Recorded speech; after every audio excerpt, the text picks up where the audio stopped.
চুল পাকা নিয়ে দুশ্চিন্তা আমাদের সবারই কম বেশি আছে। অনেকে এটিকে বয়সের দৃশ্যমান চিহ্ন ভাবলেও গবেষণা বলছে বিষয়টি আরও গভীর। জাপানের টোকিও মেডিকেল অ্যান্ড ডেন্টাল ইউনিভার্সিটির বিজ্ঞানীরা জানাচ্ছেন, পাকা চুল আসলে শরীরের এক আশ্চর্য প্রতিরক্ষা ব্যবস্থা।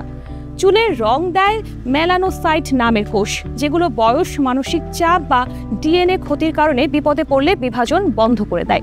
এই প্রক্রিয়াকেই বিজ্ঞানীরা বলছেন সিনেসেন্স কাপলড ডিফারেন্সিয়েশন।